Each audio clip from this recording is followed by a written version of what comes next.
Rebonjour à toutes et à tous. Nous allons enchaîner avec le deuxième débat de l'après-midi.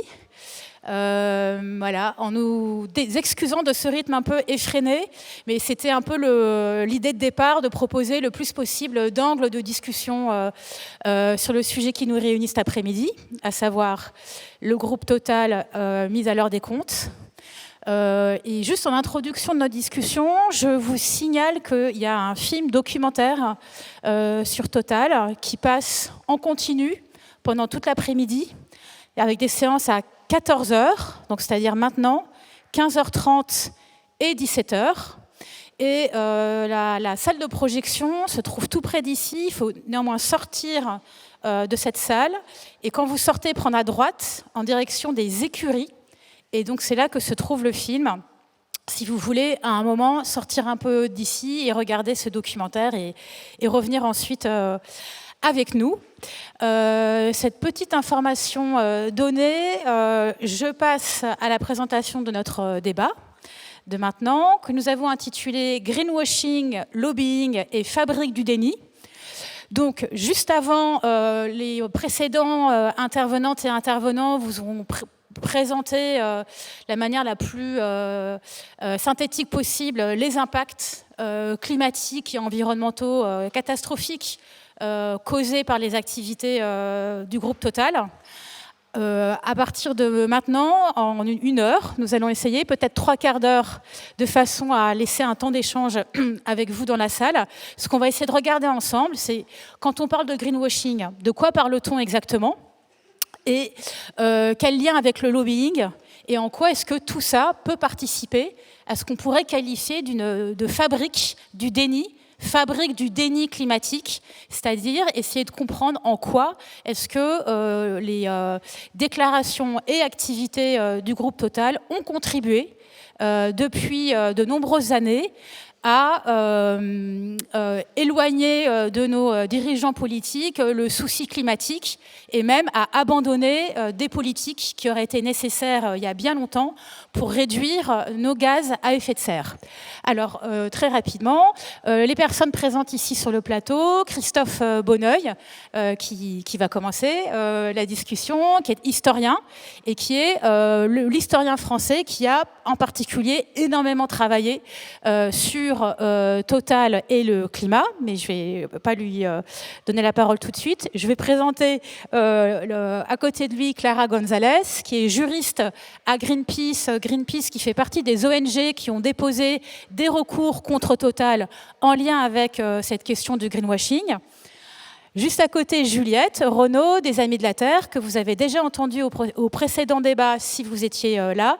Et enfin, William Bourdon, qui est avocat et lui aussi impliqué, agissant dans un des recours contre Total.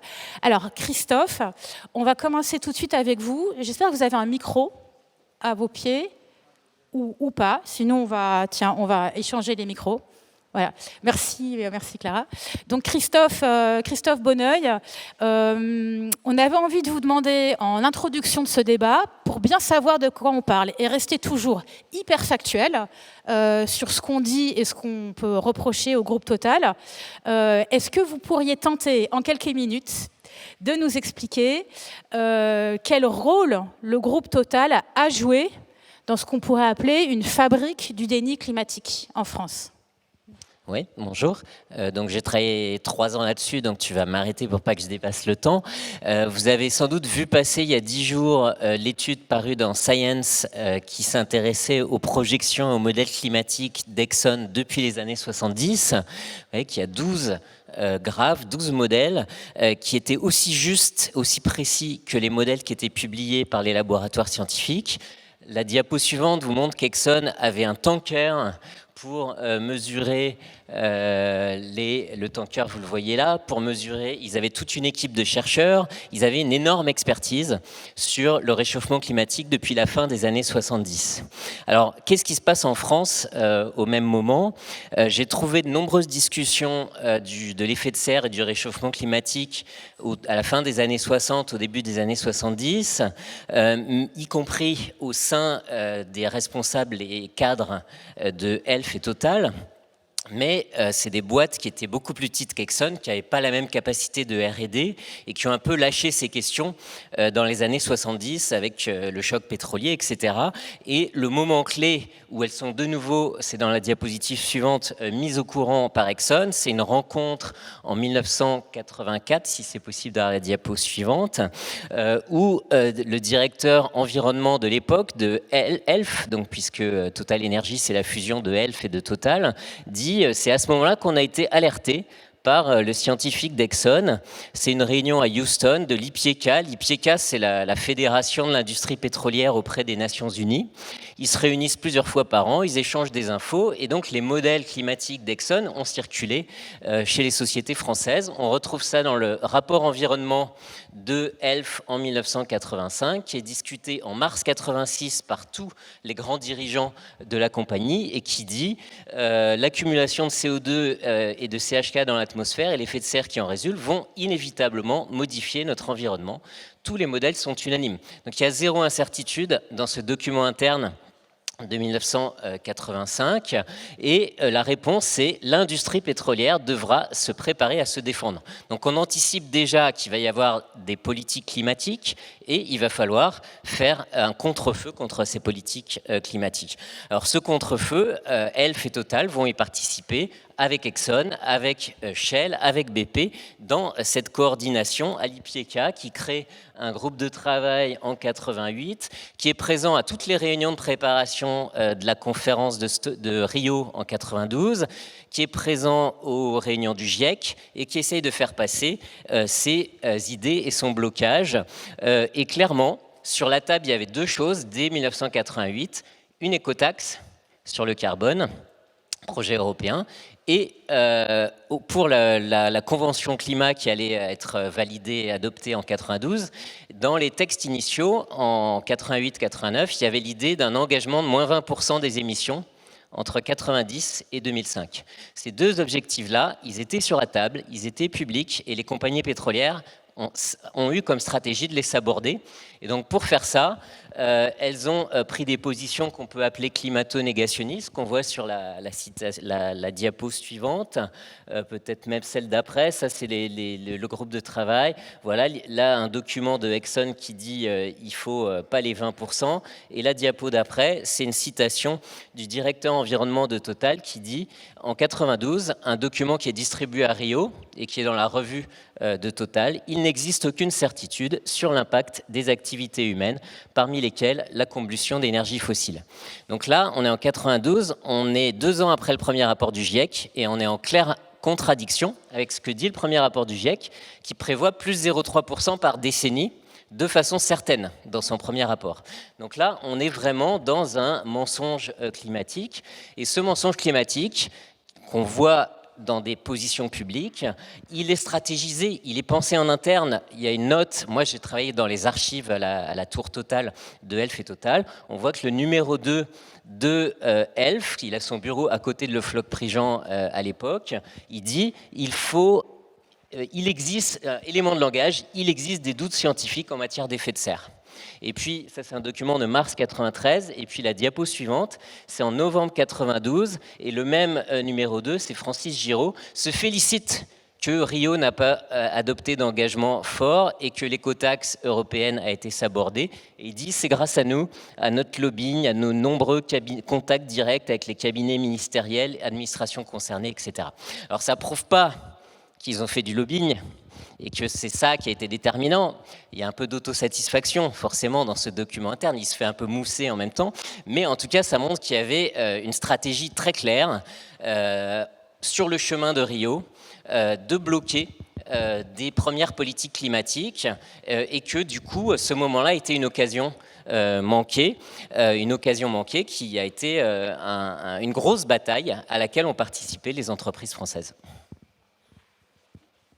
Merci beaucoup Christophe de cette introduction voilà, claire et d'une certaine manière qui permet de poser le débat encore une fois de façon hyper factuelle, chiffrée, datée, avec tous ces documents que vous citez dans votre travail et qui ont été publiés dans une revue scientifique, revue par les pairs. Donc on est Là, encore une fois, pas du tout dans des accusations gratuites, mais vraiment dans un travail extrêmement pointilleux et précis de votre part de reconstitution de cette histoire, à la fois de la connaissance du dérèglement climatique par le groupe Total et à la fois donc, de ces interventions et actions, notamment en direction du monde politique depuis les années 80.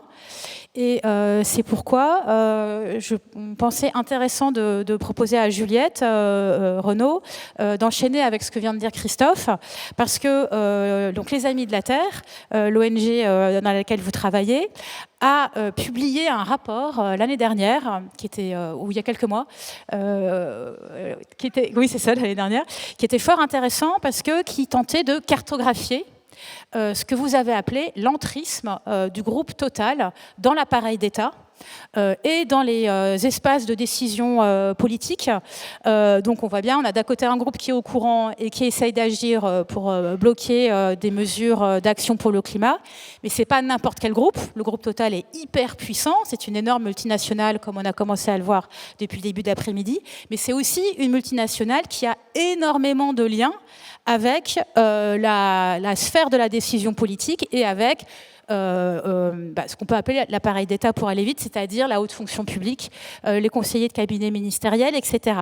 Alors, Juliette, est-ce que vous pourriez nous dire ce que vous aviez, à partir de votre travail de recherche aux Amis de la Terre, compris et observé de ce qu'est un entrisme de Total dans les sphères de décision en France?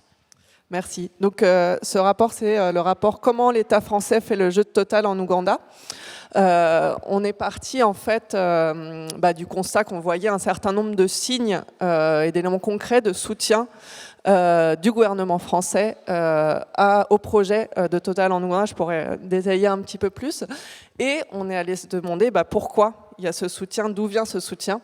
On est enquêté du coup avec Survie et avec l'Observatoire des multinationales pour essayer de répertorier tout ce qu'on appelle les portes tournantes. Donc les portes tournantes, c'est les allers-retours entre des gens haut placés dans une grande entreprise et des gens haut placés au sein du gouvernement ou de l'appareil d'État.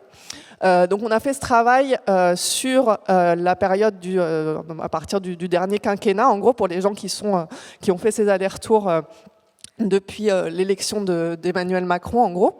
Et on a répertorié une douzaine de cas rien que sur les quelques dernières années. Il y en a encore un, là, il y a quelques jours. Il y a la conseillère de la ministre des Armées qui a passé 5 ans, du coup, à ses côtés et qui vient de passer chez Total. Avant elle, on avait eu, il y a quelques années, le cas de Jean-Claude Mallet, très connu parce qu'il a été conseiller de Le Drian pendant des années, d'abord au ministère de la Défense, puis au ministère des Affaires étrangères, et il est passé chez Total. Et on a aussi l'inverse des personnes, par exemple Harlem Garbi, donc elle a commencé aux Affaires étrangères, elle est partie chez Total et après elle est revenue comme conseillère à l'Élysée. Donc voilà, on a ces cas qui se multiplient, on en a beaucoup en particulier par rapport au ministère des Affaires étrangères et ministère de la Défense ou des Armées. Et qu'est-ce que cela permet à Total et qu'est-ce que ça pose comme problème? Ce que ça permet à Total, c'est quand ils prennent des personnes, ils recrutent. Alors, la défense de Total, quand on avait publié ce rapport, donc il faut savoir, alors ils ne nous ont pas poursuivis en justice, mais ils ont quand même demandé un droit de réponse qu'on était obligé de publier sur notre site internet. Leur défense, c'est qu'il allait chercher les talents où ils se trouvaient, et du coup aussi au sein du gouvernement ou de la haute fonction publique. Ce que ça permet à Total de recruter quelqu'un qui a passé 10 ans, 15 ans, 5 ans au sein du gouvernement, du ministère des Affaires étrangères ou de la Défense, c'est de récupérer surtout son carnet de contacts, de savoir comment fonctionnent exactement les processus de décision sur telle ou telle chose et de pouvoir du coup accéder plus facilement à ces lieux de pouvoir. Dans l'autre sens, quel problème ça pose quand quelqu'un qui a fait toute sa carrière comme Hélène d'Antoine, qui est directrice de la diplomatie économique, donc la direction de la diplomatie économique, c'est au sein du ministère des Affaires étrangères, la direction qui va essayer de soutenir le développement des entreprises françaises à l'étranger. Elle a fait toute sa carrière chez Total, maintenant elle se retrouve au ministère des Affaires étrangères, et là on se retrouve avec le problème d'une confusion croissante entre intérêt privé d'une entreprise et l'intérêt général ou l'intérêt public qui est censé défendre l'État. Et du coup, on ne sait plus, d'ailleurs on dit, bah voilà, c'était De Margerie qui avait dit que finalement Total, c'était un, voilà, ancien PDG de Total, qui, se rendant en Russie avec Poutine, disait bon, bah, Total, c'est quand même un peu la France. Bah non, Total, c'est pas la France. Total, c'est même pas une entreprise française, c'est une multinationale, sauf que l'appareil d'État est mis à son service. Merci beaucoup. Donc on commence à avoir là une vision un petit peu plus précise de ce qu'on appelle souvent lobbying. Donc cette tentative de faire avancer des intérêts privés au sein ou à la place de l'intérêt général. Et l'autre mot qu'on entend beaucoup au sujet de Total, c'est le mot de greenwashing, mais qui est peut-être un peu abstrait pour certaines et certains d'entre vous. Et pourtant, c'est très précis. Le greenwashing, ça désigne des choses très concrètes. Et Clara Gonzalez, donc, qui est juriste à Greenpeace, on est content de vous avoir parmi nous parce que donc, Greenpeace, les Amis de la Terre et Notre Affaire à tous ont déposé un recours et sont à l'origine d'une procédure judiciaire contre Total pour greenwashing. C'est l'intitulé que vous avez utilisé. Est-ce que vous pourriez nous expliquer de quoi il s'agit? Et surtout, en fait, on va vous proposer, alors j'espère que ce sera bien visible pour tout le monde, des exemples en fait précis de communication de Total que vous attaquez pour greenwashing. Oui, bonjour. Merci de l'invitation. Alors, moi, j'avais envie de commencer cette présentation donc, du recours qu'on a déposé avec les Amis de la Terre et Notre Affaire à tous l'an dernier contre Total Énergie pour pratiques commerciales trompeuses avec une petite citation donc, de Patrick Pouyanné lui-même, qui est le PDG de Total Énergie. Donc, on est en janvier 2020 à Davos, devant un parterre de patrons. Patrick Pouyanné dit « Cette tendance à vouloir dire en 2050 que tout sera neutre, c'est sympathique, mais aucun d'entre nous ne sera là en 2050. » Alors voilà, c'était peut-être un éclair de lucidité par rapport aux prévisions réelles climatiques de son groupe. Et pourquoi je vous mets cette citation? C'est parce que ce qui est très intéressant avec le droit de la consommation, c'est que ça permet d'appréhender juridiquement le cynisme et l'hypocrisie des pétrogazières et des entreprises polluantes qui pratiquent le greenwashing.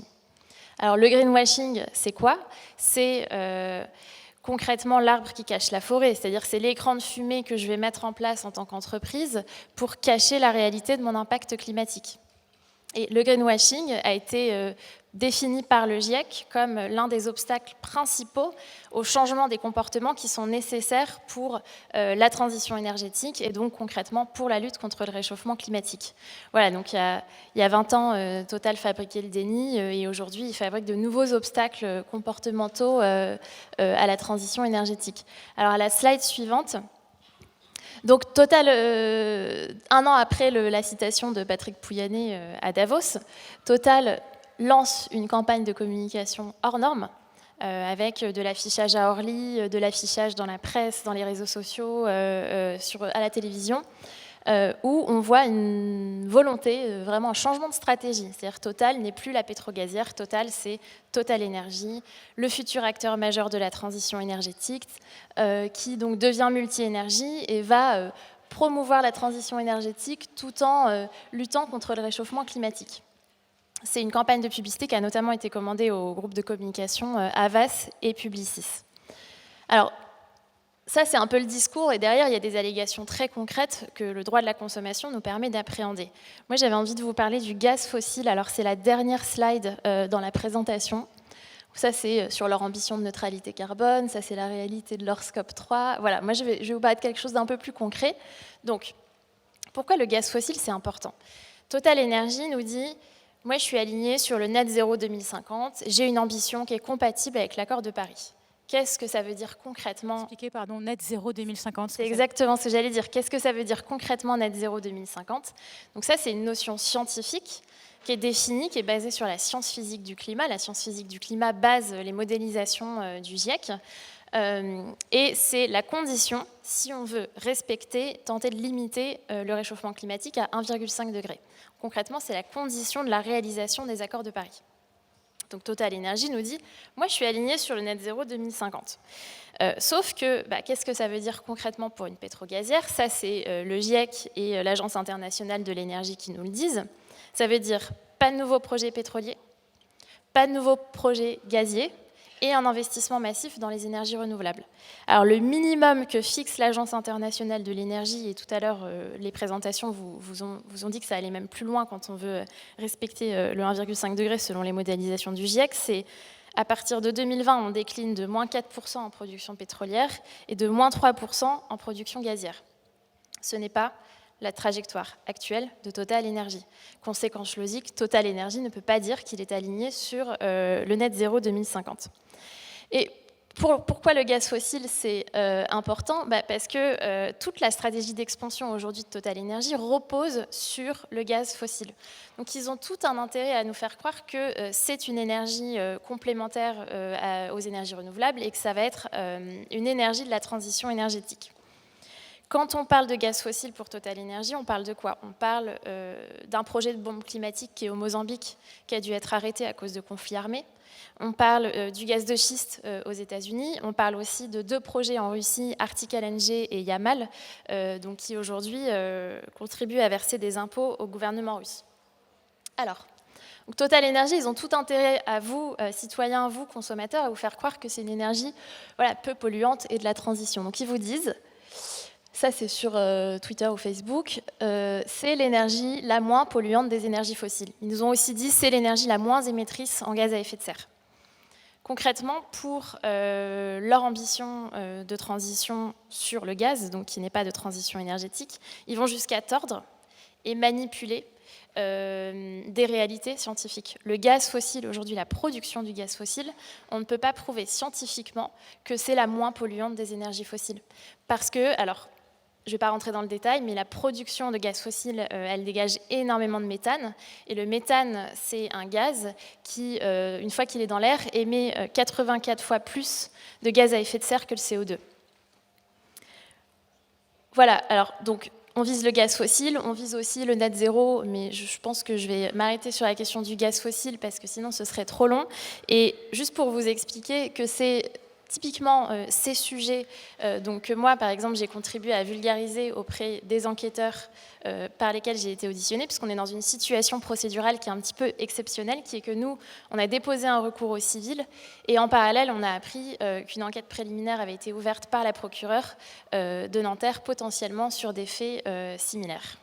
Merci. Merci beaucoup Clara. Donc en effet, une enquête préliminaire a été ouverte contre Total pour pratiques commerciales trompeuses. Michael Correia a publié un article à ce sujet dans Mediapart il y a quelques jours, un article que vous pouvez trouver sur le site de Mediapart. William Bourdon, qui est avocat, est-ce que vous pourriez nous expliquer de quels outils la justice dispose contre le greenwashing? Est-ce que vous avez un micro? Merci. Peut-être d'abord un petit retour en arrière. Il y a 30 ans, j'étais à Porto Alegre, dans les forums sociaux, et à Seattle, Dakar. Total était déjà la hantise de la société civile. Rendre redevable, rendre responsable Total pour tous ses méfaits à travers le monde, ses relations incestueuse avec les pires des kleptocrates, des despotes, c'était une obsession des ONG. Mais à l'époque, on ne parlait pas du réchauffement climatique. Et un des premiers outils dont s'est emparée la société civile pour rendre redevables ces grandes entreprises, c'était ce qu'on appelle en américain le misleading advertising, c'est-à-dire tromper les consommateurs sur la sincérité de ces engagements. Et l'arrêt fondateur, c'est l'arrêt Nike, rendu par la Cour suprême dans les années 80, et qui sanctionne Nike, qui faisait croire à l'époque qu'elle était déjà un champion du respect des droits des travailleurs, alors que les ONG américaines avaient montré qu'ils faisaient travailler dans une sous-filiale sur une île paumée du Pacifique des milliers de travailleurs immigrés. Alors aujourd'hui, oui, il y a une enquête qui a été ouverte. C'est une idée que j'ai développée avec mes amis de Sea Shepherd, Darwin, Climax, Coalition et Wild Legal. Le parquet a accepté le principe de confier à la DCCRF un outil spécialisé sur les fraudes et le soin de mener une enquête sur quelque chose qui nous apparaît à tous évident et dont Clara vient de parler, c'est-à-dire le décalage absolument vertigineux entre ce que nous surine Total depuis des années, c'est-à-dire on est un champion de la transition écologique, on va atteindre la neutralité carbone en 2050, on est fou amoureux des énergies renouvelables, alors qu'en fait, en réalité, en 2022, on sait qu'il y a 20 projets d'investissement d'énergie fossile qui sont développés à travers le monde. Donc, c'est pas simplement un décalage. Le greenwashing, c'est ça. C'est pas simplement un décalage. C'est une duplicité. C'est un mensonge planétaire. C'est un gigantesque boniment. C'est ça le greenwashing. C'est-à-dire que c'est pas simplement, comme l'a dit Clara, mettre un écran de fumée. C'est mettre un écran de fumée pour séduire les consommateurs, alors qu'aujourd'hui, les enquêtes montrent qu'on est passé d'un quart des consommateurs dans les années 90 qui étaient sensibles à la communication éthique des entreprises à 3 quarts aujourd'hui. Donc, il s'agit de séduire, d'amadouer les consommateurs. Et pour les amadouer, Total diffuse une propagande, une doxa planétaire, qui est totalement à rebours de faits absolument objectifs. Donc Clara a parlé. 70% des investissements jusqu'en 2030, c'est sur l'énergie fossile. Et t'en rappeler, et je termine vite, et t'en rappeler que on sait maintenant, alors il y a eu des révélations sur Exxon il y a quelques jours, mais on sait que avant même les États, les citoyens qui étaient informés du compte à rebours que nous subissons tous les jours, les grandes entreprises pétrolières. Donc, Total est le champion du mensonge et du cynisme mondial. Il n'y a aucun doute là-dessus. Et il faut une procédure civile initiée par Greenpeace, ou une procédure pénale, on va voir comment tout ça peut se coordonner. Il faut faire preuve d'esprit très offensif, très imaginatif. Total a envoyé une lettre de mise en garde à Mediapart. Un mot sur cette lettre de mise en garde. Pas mésestimer la capacité d'intimidation de Total sur les ONG, la société civile, je vais vous menacer de procédure, etc. Ils sont très prégnants.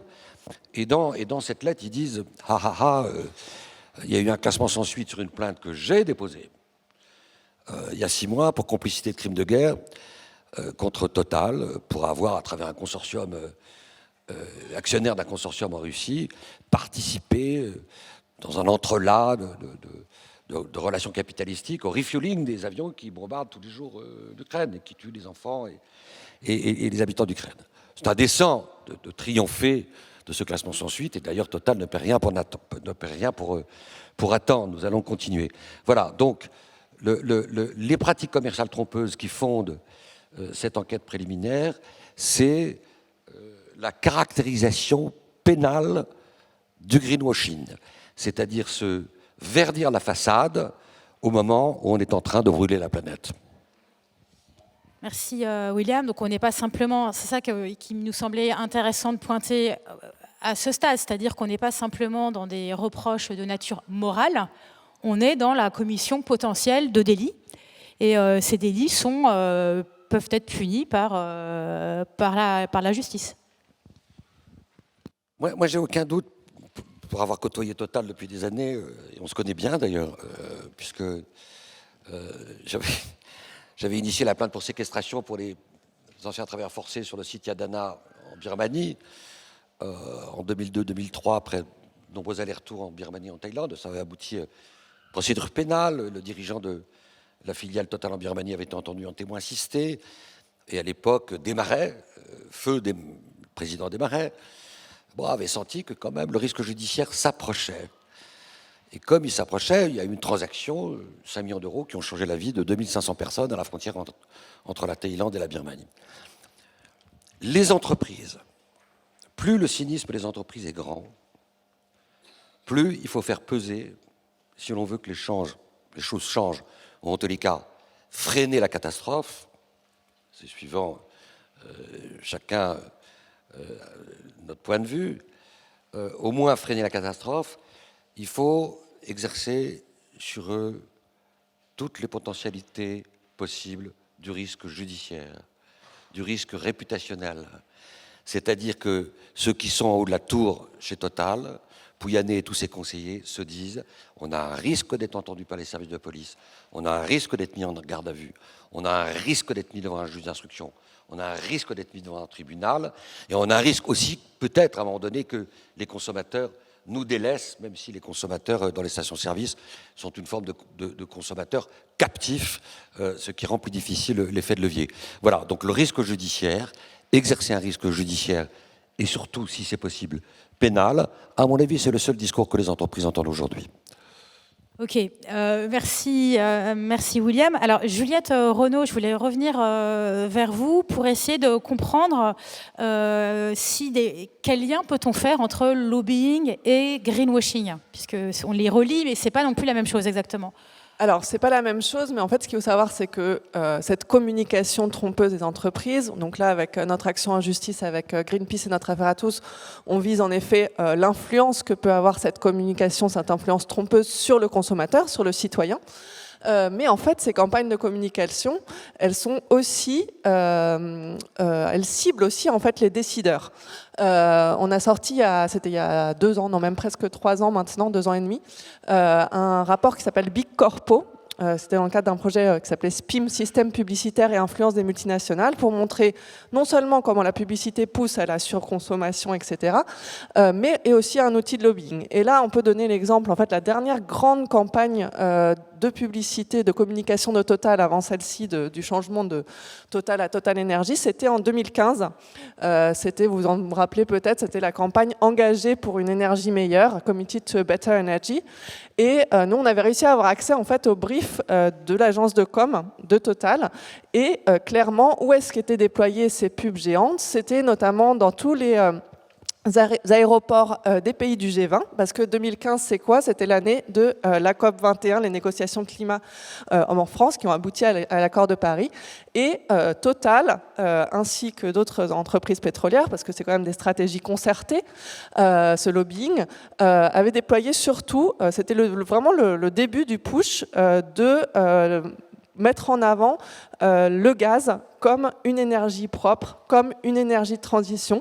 Il y avait Shell aussi qui avait fait une vidéo très rigolote, c'était Monsieur Gaz et Madame Énergie Renouvelable, avec une petite mise en scène en mode noir et blanc, Paris, film des années 20, des années 30, et du coup ils se retomberaient à Paris et tombaient amoureux, parce que Madame Énergie Renouvelable a besoin d'un partenaire stable qui est le gaz. Et du coup, ça, très concrètement, c'est fait aussi au travers d'événements qui sont organisés en invitant des décideurs publics, etc., du sponsoring. Et donc, cette communication est aussi un outil de lobbying. Et il faut savoir aussi que ce n'est pas seulement la question de la communication, c'est d'une façon générale comment les entreprises essayent de mettre en avant ce qu'ils appellent la responsabilité sociale d'entreprise, la RSE, ou des engagements volontaires, pour dire, mais en fait, nous, on n'a pas besoin que l'État nous régule, parce qu'en fait, on va de nous-mêmes faire les choses bien. On va de nous-mêmes être un acteur de la lutte contre le changement climatique. Et c'est comme ça qu'ils imposent petit à petit des fausses solutions. Ils les portent notamment dans les négociations sur le climat. Merci. Et alors, Clara Gonzalez, si on continue d'explorer ce monde du lobbying, il y a un autre exemple intéressant, c'est celui d'une autre enquête ouverte contre le groupe Total pour prise illégale d'intérêt et qui concerne cette fois-ci la volonté qu'a eu le groupe Total d'ouvrir un centre de R&D sur le campus de Polytechnique. En quoi ça nous renseigne sur les enjeux des enquêtes sur le lobbying ? Oui, alors effectivement, le parquet national financier a ouvert une enquête à la suite d'une plainte qui a été déposée par Greenpeace, Anticor et une association d'étudiants de Polytechnique qui s'appelle la Sphinx. Donc la plainte, elle était pour prise illégale d'intérêt et elle visait non pas le groupe Total, mais spécifiquement Patrick Pouyanné en tant que personne physique, puisque ce sont des délits qui peuvent être commis par des personnes, parce qu'il a joué, la question c'est, a-t-il joué un rôle dans la décision de l'emplacement de ce centre de recherche et développement, sachant que Patrick Pouyanné, et ça c'est écrit dans les PV de conseil d'administration de l'école Polytechnique, voulait à tout prix que son centre Total avec ses salariés Total soit au cœur du campus de l'école Polytechnique et non pas un peu aux abords du plateau de Saclay avec les autres centres de recherche des autres groupes. ce qui est vraiment intéressant avec ce dossier Polytechnique, c'est, bon, d'abord, c'est la première enquête du parquet national financier qui vise un acteur aussi haut placé de Total Energy en lien avec de l'entrisme dans l'appareil d'État et dans l'intérêt général. Et la question que pose cette présence de Patrick Pouyanné au conseil d'administration de Polytechnique, elle est double. D'abord, elle est éthique. Et c'est là-dessus que se sont mobilisés les professeurs de Polytechnique et les étudiants de Polytechnique quand Patrick Pouyanné est entré au conseil d'administration. Il y a une opposition très forte pour dire est-ce qu'il n'y a pas un risque, de toute façon, par principe, une fois que ce conflit d'intérêts il existe, Patrick Pouyanné, PDG de Total au conseil d'administration, Patrick Pouyanné avec Total Energy qui donne de l'argent à Polytechnique avec des shares, avec différents financements. Est-ce qu'il n'y a pas un risque que par nature, ça influence, par exemple, la prise de décision d'implanter un centre ? On doit poser la question et on doit pouvoir encadrer en réalité la présence de ces dirigeants dans des instituts d'intérêt général. Je rappelle que Polytechnique est une école sous tutelle de l'armée, sous tutelle du ministère de l'Armée, et que c'est une école qui forme les futurs dirigeants et la future élite de l'ingénierie française. Et la deuxième question que ça pose, c'est donc la première, elle est éthique, et la deuxième, elle est juridique. Et c'est quelle réponse judiciaire on va apporter, parce que quand je suis une personne dépositaire d'un mandat de service public, ce qui est le cas quand je suis élue au conseil d'administration d'une école publique, eh bien, je n'ai pas le droit d'intervenir, de tenter d'influencer ou d'influencer un projet dans lequel moi je vais avoir un intérêt. Et en tant que PDG de Total, j'ai un intérêt à ce que le conseil d'administration décide d'implanter un centre Total, de l'implanter là où moi j'en ai envie. Et ça, c'est la réponse qu'apportera le PNF. Donc le parquet national financier a ouvert une enquête. On sait qu'il y a eu une perquisition quand même au sein de Polytechnique pour aller chercher des documents, notamment en lien avec les représentants de Total Energy, dont Patrick Pouyanné. Nous, on attend des nouvelles, l'enquête préliminaire elle est en cours et on espère que cette année, on aura des réponses. Dernier point, c'est qu'entre-temps, et ça c'est vraiment le résultat d'un effort collectif, à la fois juridique, que ce soit au pénal, en droit public, et de toute la mobilisation des étudiants et des professeurs, Total a renoncé à implanter son centre. Il y a quelques jours, LVMH, qui avait un peu pris le relais de Total, a renoncé à implanter son centre. Et donc je pense qu'on voit vraiment qu'il y a une relève, notamment au niveau de Polytechnique, face à l'entrisme des pouvoirs économiques. Alors, ces enjeux... Oui. Applaudissements pour les étudiantes de Polytechnique, c'est ça ? Ces enjeux de conflit d'intérêts, de suspicion de conflit d'intérêts, posent évidemment la question de l'intérêt général, qui défend l'intérêt général et des immixtions d'intérêts privés au sein de l'intérêt général. Tout cela est évidemment, et c'est encore une fois le cadre général de notre conversation aujourd'hui, tout cela a des effets hyper concrets et dévastateurs sur le climat et sur le dérèglement climatique.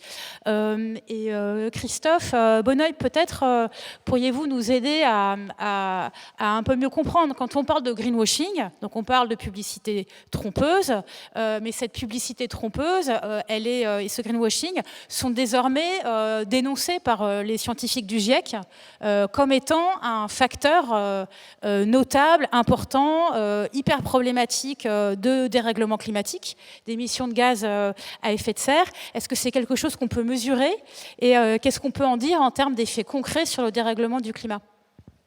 Alors moi, je suis historien, je vais plutôt vous parler de qu'est-ce qui s'est avéré par rapport à des promesses passées, mais je rejoins William Bourdon sur cette idée que c'est plus qu'un écran de fumée, c'est une nouvelle forme du déni climatique, comme le disait Laurence Toubiana.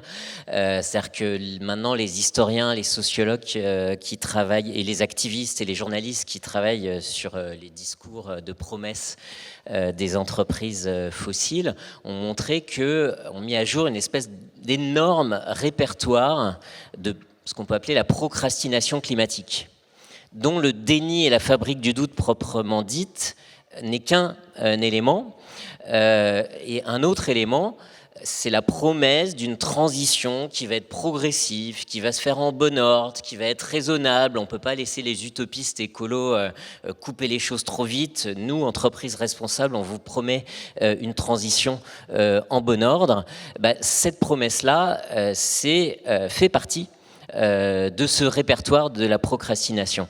Alors, à Davos, je ne sais pas si c'est possible de mettre la diapo avec Patrick Pouyanné, il a dit, en réponse à Antonio Guterres qui les a accusés de grands mensonges, il a dit « Considérer l'industrie pétrolière comme responsable, c'est pas comme ça qu'on fera en sorte que la transition climatique se passe de façon ordonnée. » Qu'est-ce qu'il y a derrière ça? C'est nous, on vous promet une transition raisonnable, sinon ça va être le bordel, la révolution, les activistes, etc. Et donc, laissez-nous au pouvoir qu'on vous fasse correctement la transition. En fait, cette promesse-là, elle est faite depuis les années 70. Si on peut avoir l'autre photo, c'est une photo de Total en 1977 qui fait une campagne de publicité où elle s'appelle déjà Total Énergie. En fait, le nom qui a été proposé il y a un an pour dire on a changé, on est devenu renouvelable, etc., c'est de l'enfumage historique, on va dire. Total, dans les années 70, crise pétrolière, le pétrole est cher, l'industrie pétrolière se fait pas mal de bénéfices, a un peu une mauvaise réputation, et donc il faut faire des campagnes de publicité pour redorer son image, montrer aux Français que Total participe à la douceur de vivre en France, est une entreprise d'intérêt national, et en plus qu'elle investit dans le solaire. C'est le moment où il y a une communication sur les investissements solaire de Total, au moment même où parallèlement elle investit beaucoup plus dans le charbon, notamment en Afrique du Sud de l'apartheid. Donc cette promesse du renouvelable, on la connaît depuis les années 70.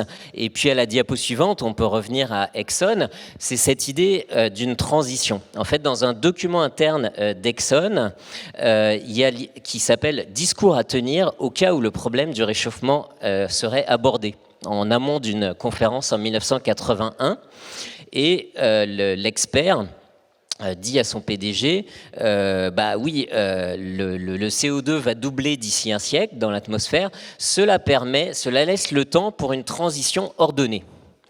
Et effectivement, l'année suivante, le PDG de la R&D d'Exxon, dans un colloque avec James Hansen à Columbia, dit « Few people doubt that the world has entered an energy transition ».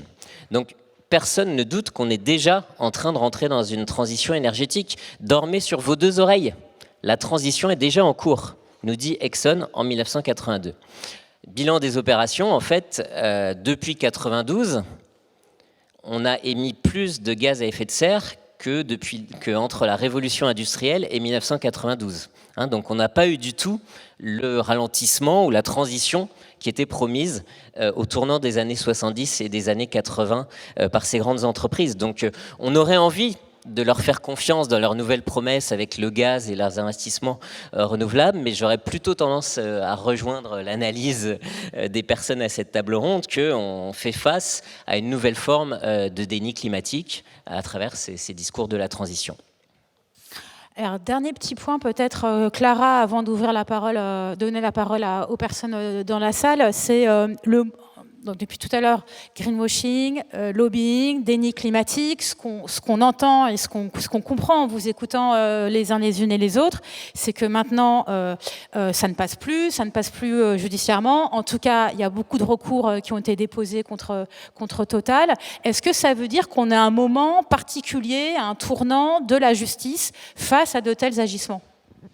Oui, tout à fait. Et juste avant, parce que j'ai vu cette photo de Patrick Pouyanné à Davos en 2023, je voulais juste faire le lien aussi entre l'entrisme et le greenwashing et à quel point, évidemment, ça fait partie d'une entreprise beaucoup plus large. Patrick Pouyanné, lors de cette interview, a aussi dit « Ah, mais Antonio Guterres, donc, qui est le secrétaire général des Nations Unies et qui est très, très engagé et très ferme sur la question du greenwashing et des faux engagements pétroliers. Il dit « Ah, mais si Antonio Guterres s'y met, moi, voilà, je ne sais plus ce que font les services publics internationaux. » quoi.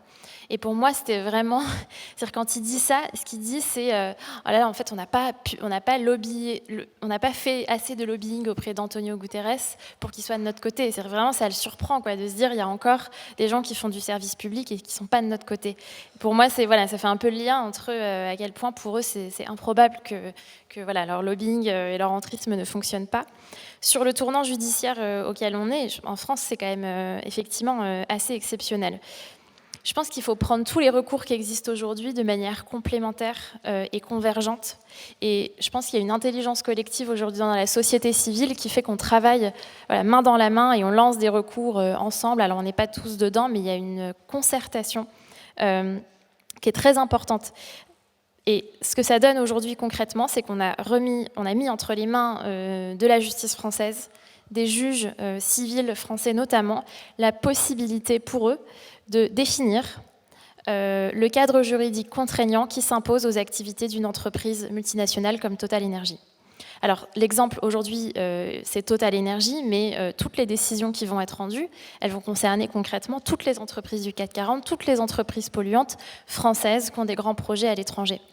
Donc on a plusieurs actions qui existent aujourd'hui, et quand je parle de complémentarité, on le voit particulièrement quand on regarde quel angle chacune de ces actions va aborder, c'est-à-dire qu'on a une action, premier angle, qui va concerner la trajectoire climatique de Total Energy. C'était évidemment la pierre centrale qu'il fallait poser avant toute chose, et c'est ce qui a été fait. Donc ça, c'est une assignation sur le devoir de vigilance. Le juge civil, on lui dit, est-ce que vous pouvez contraindre Total Energy à respecter l'accord de Paris ? D'autant plus qu'ils disent qu'ils le respectent. Et on a un précédent judiciaire hollandais qui est extrêmement intéressant, puisque le juge des Pays-Bas a forcé Shell à réduire ses émissions de 45% d'ici 2030. Maintenant, on demande au juge français de le faire. Il y a un deuxième angle, donc il y a la trajectoire. Après, le deuxième, c'est mes grands projets polluants industriels à l'étranger, qu'est-ce que je dois faire concrètement en tant qu'entreprise? C'est quoi mon devoir de vigilance pour respecter les droits humains, pour respecter l'environnement? Et ça, c'est pareil. On demande au juge civil français, pour ICOP, le projet en Ouganda, de définir ces critères. Et les associations ont d'ailleurs déjà fait ce travail de dire voilà ce qu'il faut faire, et maintenant au juge français de le faire appliquer. Et puis il y a le troisième point, qui est ce dont on parlait aujourd'hui, c'est-à-dire une fois que je suis une entreprise polluante qui a des grands projets comme ça, comment j'ai le droit de communiquer dessus et sur mes activités, et sur qui je suis, et sur mon impact climatique réel. Et voilà, donc on est dans ce tournant judiciaire et au juge civil, et d'ailleurs avec la collaboration du juge pénal peut-être, de répondre. Alors, pendant que vous préparez vos questions, une courte intervention de Juliette Renaud et une courte intervention de William Bourdon. Oui, non, juste en un mot supplémentaire. Alors, non seulement on se coordonne entre associations, et ça c'est très important, sur des mêmes acteurs comme Total, mais aussi par exemple sur cette nouvelle loi, la loi devoir de vigilance, comment on l'utilise contre différents acteurs, Total, EDF, Suez, etc. Mais ce qu'il faut savoir aussi, c'est que notre stratégie juridique, notre stratégie contentieuse, elle est articulée avec des stratégies plus larges qui sont nos autres leviers d'action, qui sont le plaidoyer, la mobilisation citoyenne. Là, on a au fond le bel oléoduc ICOP qui a été utilisé notamment pour les marches contre le climat. Et c'est vraiment cette combinaison en fait, de leviers qui est très importante. Et on le voit, par exemple, l'outil judiciaire, avant même d'avoir une décision, combiné avec ces autres moyens d'action, ça renforce, ça exerce une certaine pression. Et nous, ça fait 10 ans que je fais différentes enquêtes et campagnes contre Total. On n'a jamais eu cette mobilisation et cette visibilité et cette pression et ce niveau de réaction aussi de Total, parce que là, la lettre à Mediapart, etc., c'est parce qu'en fait, ils ont peur. Et on l'a parce qu'il y a cet outil judiciaire en plus. Juste un mot. Toutes ces décisions qu'on obtient, est-ce que ça ralentit le cours des choses? Est-ce que ça freine Total dans sa course en avant court-termiste, hyper obsessionnelle du profit et hyper dédaigneuse de l'intérêt général? Est-ce que ça va les arrêter, nos procédures pour greenwashing? Non. Pas du tout. Est-ce qu'il faut continuer à le faire? Bien sûr que oui. Est-ce qu'à la marge, éventuellement, ça va les obliger à ajuster un peu leur communication? À peine. Il faut être très réaliste. Ce qu'on fait est absolument indispensable, mais c'est à la marge. Et le vrai rêve judiciaire, c'est quoi le vrai rêve judiciaire? Le vrai Everest, qui nous apparaît comme un Everest aujourd'hui, c'est quoi? C'est quelque chose qui n'est jamais advenu, qu'aucun juge n'a jamais osé faire. Ce qui peut changer la donne, c'est si demain un juge, français, néerlandais, où qu'il soit, face à une armada d'avocats qui disent « ça va nous coûter 15 milliards d'investissements si vous nous obligez à arrêter ce projet fossile en Ouganda ou en Afrique du Sud », d'imaginer un jour qu'un juge tout seul, dans son bureau, courageusement, avec la force de l'indépendance, ordonne la suspension d'un projet fossile, quoi qu'il en coûte en termes de milliards, en termes de réputation à Total. C'est ça l'objectif. Et s'il n'y a pas un juge demain qui est capable de rendre cette décision, le reste, tout ce qu'on fait est formidable, mais un peu cosmétique.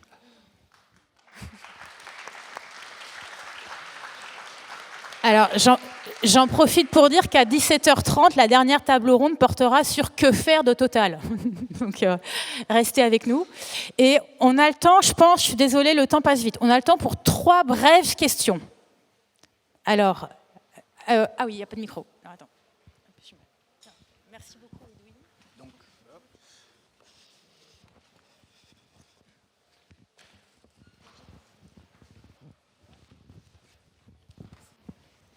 Bonjour. Ma question s'adresse à vous tous, mais c'est en rebondissant par rapport à cet Everest judiciaire que serait celui d'avoir un juge qui peut prendre une décision d'arrêter un projet. Ma question, c'est plus au niveau international. Je pensais que vous alliez parler d'un Everest qui serait une cour environnementale internationale. Est-ce que vous avez une vue sur les progrès éventuels de l'émergence d'une telle cour ? Quand on voit à la fois les efforts dingues que les ONG, si on considère que les ONG sont mandataires des victimes, ont dû faire pour obtenir une Cour pénale internationale pour juger les grands criminels de sang, je veux dire le génocide, les crimes contre l'humanité, quand on voit les bâtons dans les roues que les États ont mis pour que cette Cour pénale internationale fonctionne, quand on sait que ce sont les États les plus puissants de la planète et les pires des bourreaux, qui sont ceux qui boycottent la Cour pénale internationale, essentiellement les pays arabes, les États-Unis, la Russie, la Chine, l'Inde, Israël. Ça paraît évidemment totalement irréaliste d'imaginer une Cour pénale internationale pour juger les crimes contre l'environnement. Mais l'utopie est une vérité prématurée, disait René Cassin, donc on est obligé de se cramponner à cet aphorisme. Autant il a été possible d'avoir un consensus pour juger les grands criminels de sang, autant un consensus pour juger de ceux qui sont les grands criminels d'argent, que ce soit sur la corruption, que ce soit sur l'environnement, apparaît extrêmement difficile. Alors, il faut quand même se le fixer comme objectif, pour au moins aboutir à des objectifs intermédiaires, et au moins faire que les grands crimes contre l'environnement et les grands crimes de corruption soient demain reconnus comme des grands crimes universels et des grands crimes internationaux. Ça sera déjà une étape avant de mondialiser la justice s'agissant des grands crimes d'argent.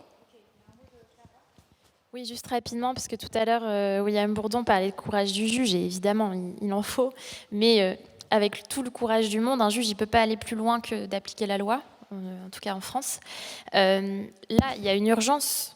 En fait, l'Everest législatif international, disons, c'est l'adoption d'un traité contre l'expansion des énergies fossiles.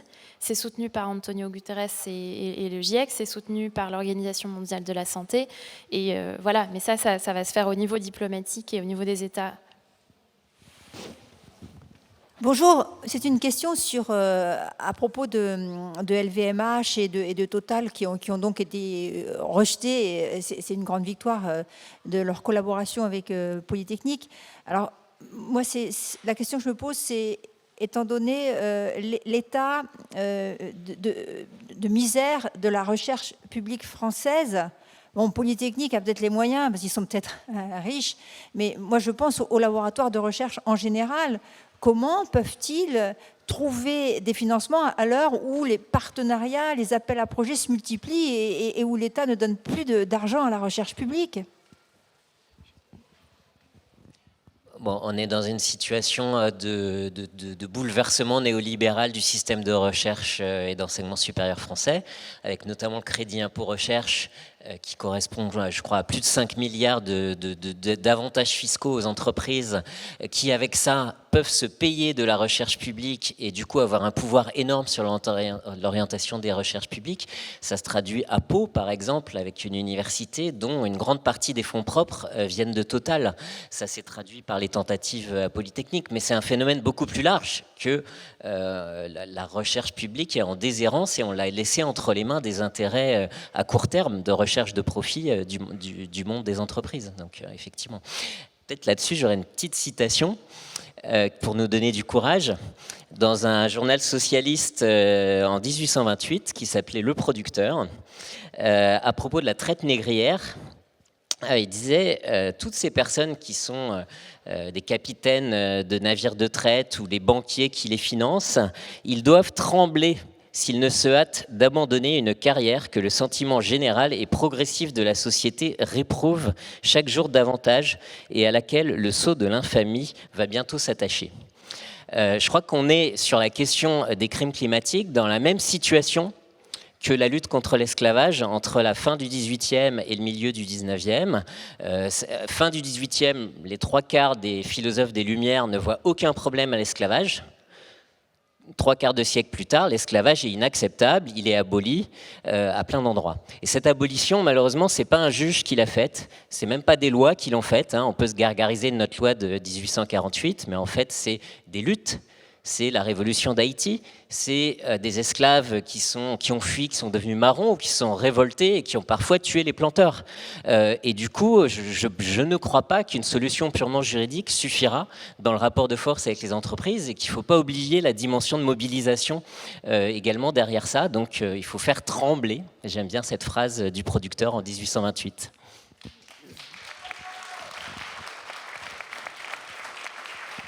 Une dernière question. Une dernière. Merci. Bonjour. Monsieur Bonneuil, bravo pour ce travail. Néanmoins, on a su pour Exxon, depuis déjà quelques années, des ONG américaines ont fait une action, Freedom of Information Act, pour avoir accès à ces informations. Et puis là, il y a eu un article du Guardian il y a quelques années qui établissait que Exxon savait. Et là, tout récemment, un article dans Science, et c'est repris par le secrétaire général de l'ONU. Est-ce que vous pensez, par rapport à votre travail sur la France, qu'il va falloir le même cheminement vers une publication du CNRS ou une escalade en termes de science et de diffusion pour obtenir le même retentissement? Et puis, une deuxième question pour Maître Bourdon. Monsieur Guterres a fait un parallèle avec l'industrie du tabac. Alors, entre l'Everest, les Alpes, une cour pénale dont on parlait plus tôt, est-ce que cet axe comparable avec les procès des industries du tabac vous paraît viable, envisageable aux États-Unis sur Exxon ou ailleurs? Merci. William, vous voulez commencer? Oui, puisqu'on se promène dans la procédure fiction, qui est juste une anticipation sur ce qu'on va faire, l'idée qu'un jour il y ait une class action, puisque c'est bien ça auquel vous faites référence, une class action de milliards de citoyens pour climaticides contre les grands pétroliers, oui, ça aurait une certaine gueule devant les juges. Bien sûr, ça demanderait un petit peu de travail, un peu de coopération entre les ONG. Malheureusement, la loi française sur la class action est trop restreinte pour envisager le niveau d'intensité des class action aux États-Unis sur le climat. Et puis, il y a une culture américaine qui fait que le risque réputationnel est ressenti très différemment par les grands acteurs privés industriels que les grands acteurs français. Mais tout ça, on tourne toujours autour du même paradigme. Comment leur faire peur? Comment les faire bouger? Parce qu'il ne s'agit pas simplement de les faire payer des années après que le dommage soit réalisé. C'est une réparation qui est souvent symbolique et qui n'empêche pas la récidive. Non, comment leur faire peur pour que ça cesse et qu'ils s'arrêtent? Et ça suppose évidemment une combinaison incroyablement imaginative, voire brutale, voire offensive, du lobbying positif, vertueux, de l'advocatie, de l'action judiciaire, du risque réputationnel. Sinon, ceux qui sont en haut de la tour totale vont juste un tout petit peu tout sauter. Renaud, un mot?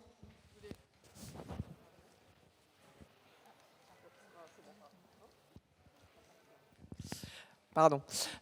Non, déjà juste un mot sur le tribunal international. Nous, on se bat à l'ONU depuis plusieurs années sur un projet de traité qui est en négociation sur les multinationales et les droits humains. Et une de nos demandes, avec toute une coalition d'associations et de mouvements sociaux, c'est justement d'avoir un tribunal international.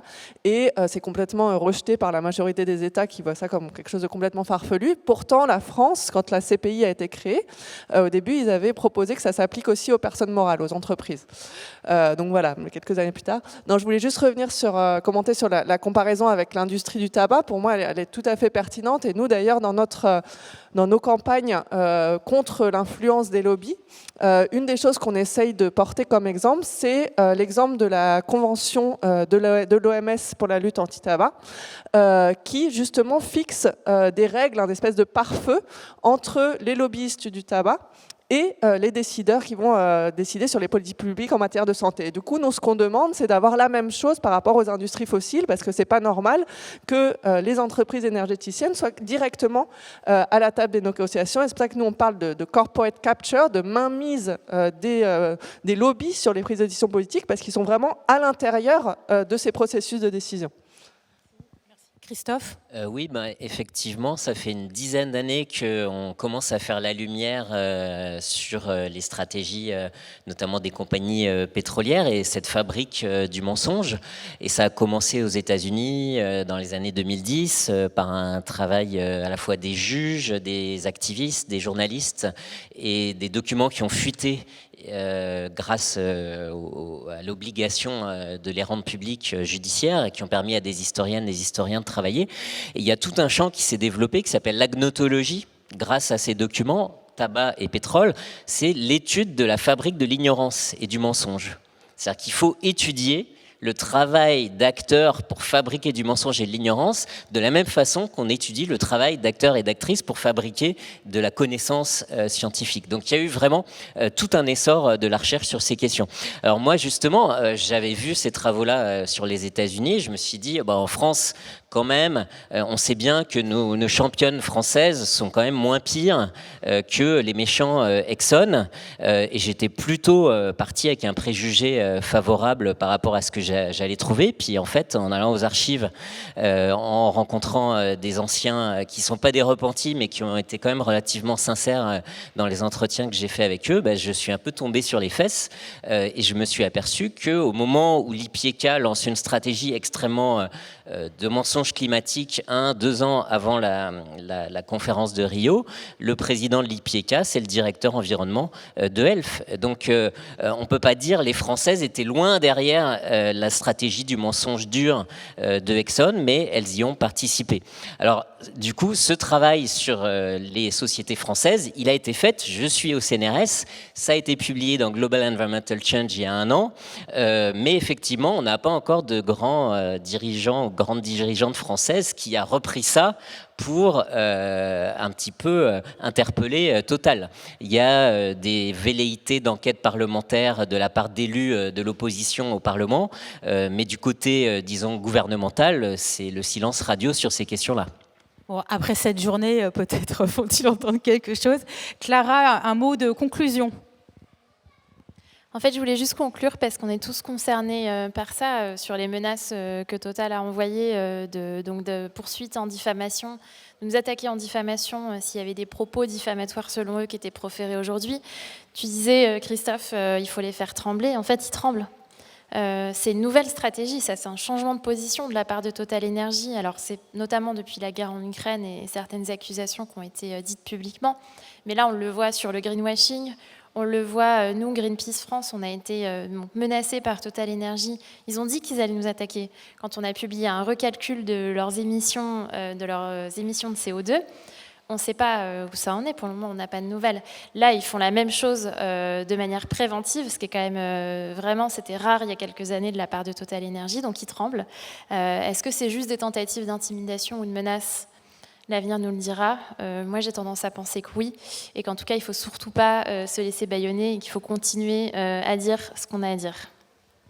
Bon, eh ben, merci beaucoup Christophe, Clara, Juliette et William. Maintenant, il faut vraiment qu'on s'arrête et c'est la table ronde suivante sur les crimes financiers de Total.